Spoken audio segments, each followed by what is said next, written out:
Latino utrum. Oh, non importa. Oh, mi dispiace. Lasci vedere se è passata di sotto. Niente. Sì, mi lasci vedere. Hello everyone. Welcome back to the channel Taboo Movies. Today, I want to share my thoughts on an Italian comedy from the 1970s, L'insegnante, also known as The Schoolteacher, directed by Nando Cicero and released in 1975. This film is often mentioned as one of the most iconic works of the commedia sexuale italiana genre, and it also helped turn actress Edwige Fenech into a major star. And let me be clear, everything I'm about to say is purely my personal impression after watching the film. Hopefully, it will give you a fresh perspective.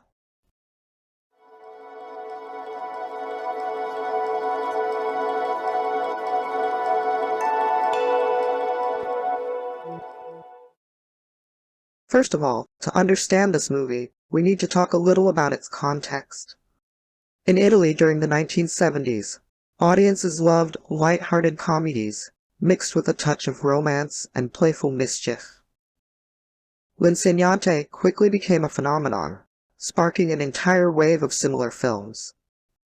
It wasn't just entertainment, it also reflected the tastes and atmosphere of Italian cinema at the time.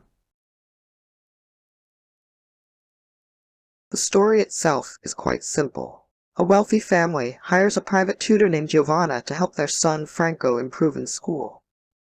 But Giovanna, played by Edwige Fenech, is so charming and captivating that she immediately becomes the center of attention for everyone around her. Franco admires her. The father is both worried and jealous, and the entire town can't stop gossiping.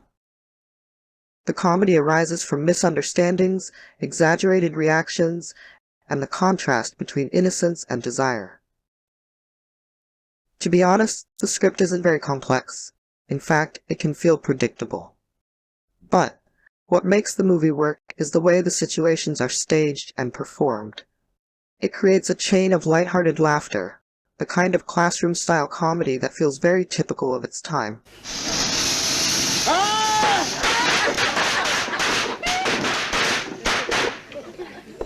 Ancora scherzetti, eh? What I personally enjoy is how the film balances pure humor with a touch of social satire.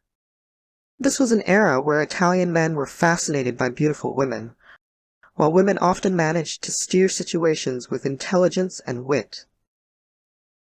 Le partecipazioni, le bomboniere, la chiesa, il prete, le mance, porta. Ma questo posto non ti ispira altro. Avevamo detto che non volevamo farlo.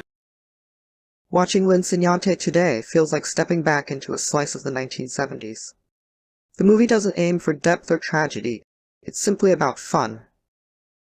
The humor is silly, exaggerated, but very cheerful. Se lo dice lui. And of course, we can't ignore Edwige Fenech. She's stunning, a very European kind of beauty. Elegant, magnetic, but also sharp and witty. Ma io scommetto che tu l'hai fatto apposta. Ma no, che pensa? She's far from being just a pretty face. She brings intelligence and charm to the role, making Giovanna a character that audiences can both admire and adore. It's easy to see why she became a true icon of Italian cinema. The supporting cast also adds a lot of color. Vittorio Caprioli, as the overly anxious father, is hilarious with his constant paranoid expressions, while Alfredo Pea, playing the awkward son, brings a sense of innocence and likability. Their interactions keep the film light and easy to follow. Beyond the laughs, L'Insegnante also reflects aspects of Italian society at the time. The tension between generations, the satire of authority figures who take themselves too seriously, and the spirit of freedom and openness that was gradually becoming more accepted in the 70s.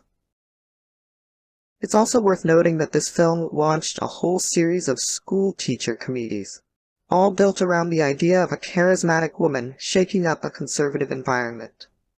Even though many of them followed a similar formula, L'Insegnante remains the most famous and beloved entry. For me, what's fun about watching L'Insegnante isn't really the storyline, but the atmosphere. The film feels light, playful, and nostalgic, a great example of how cinema can both entertain and reflect the culture of its time. If you're interested in classic European comedies, or if you'd like to explore Italian cinema beyond the heavy art house titles, this is definitely worth a watch. Ah. Of course, there are limitations when viewed through modern eyes. The camera work and editing are quite simple, without the dynamic shots we're used to today. And some of the jokes may feel repetitive or a little outdated. But I think it's important to place it in its historical context. This was a product of its time, that made primarily for entertainment. Thank you so much for watching this video. Now I'd love to hear from you. Have you ever seen L'Insegnante or other Italian comedies from the 70s? Share your thoughts in the comments below.